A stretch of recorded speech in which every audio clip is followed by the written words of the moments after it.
Hi everyone, welcome back or welcome to Crafts by KMW. I am thrilled that you are here and I hope you will enjoy this video. So this is a video that is a follow-up to a previous video that's already on my channel. It is called A New Use for Gesso.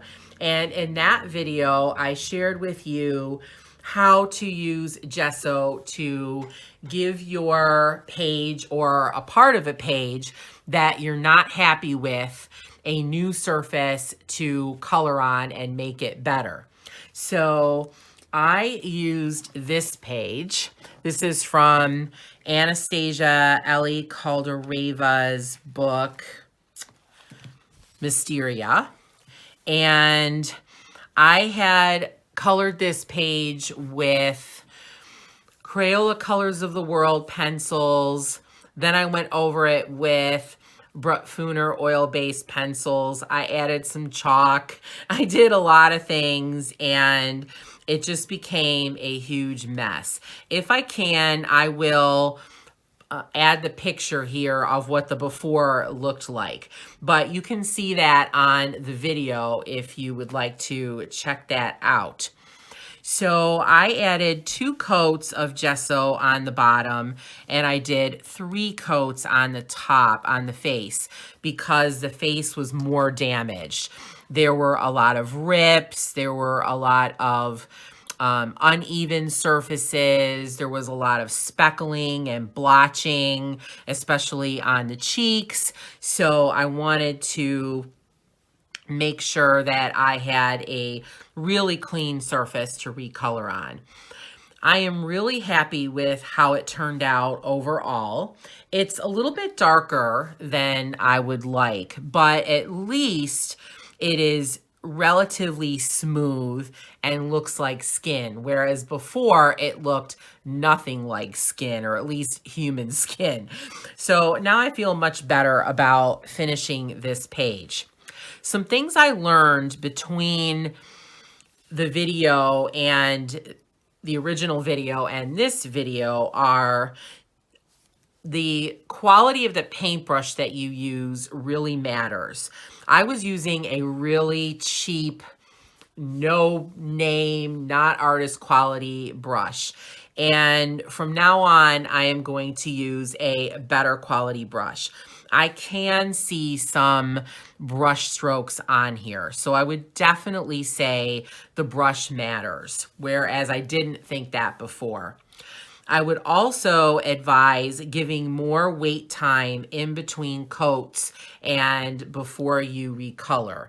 So when I did this page, I think I let about 25 minutes or so between coats and about an hour to an hour and a half before I recolored.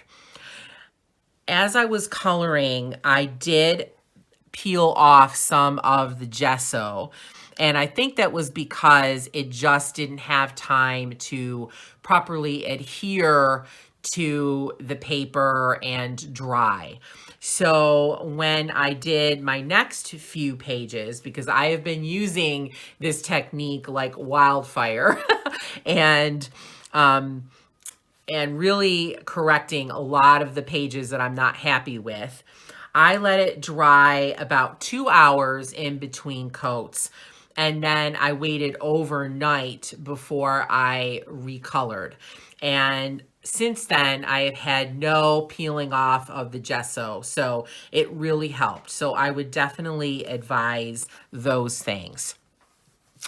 So let me show you another page that I've done with this technique. So here is another one from Anastasia Ellie Caldereva's books. This is Blackbird's Song. And this one had some rips in the surface on the cheek, but I only used 2 coats of gesso because I had colored very, very lightly and there were not a lot of layers. So I felt like 2 coats would do the trick. And it really did. I am much, much happier with the look of this.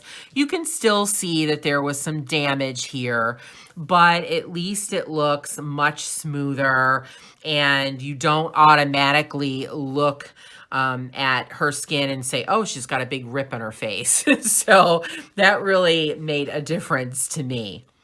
And then I have one more. So this one was not a total disaster, but it just didn't look like I wanted it to. So when I originally colored it, it looked super, super waxy, and it was clear that the color had not been adequately burnished or blended. And so you just had all these layers, and you could see the unevenness that the additional colored pencil was creating without that flattening. I colored this page. In fact, I colored all these pages kind of early on in my coloring career. And so there were things that I just didn't know at that time, like to test colored pencils to see if they work well on whatever paper you're using. I didn't really know about blenders. I really didn't know about Gamsol or anything. So it just didn't look right. It didn't look like skin, and it was very even. It just was all dark all over. There were no highlights or darker areas to speak of. So I coated the entire skin in 3 coats of the clear gesso. And I wanted to do that because the surface was already so waxy, and I just wanted to make sure that I had a nice clean surface to restart on. And now I'm much happier. There are definitely some variances in her skin.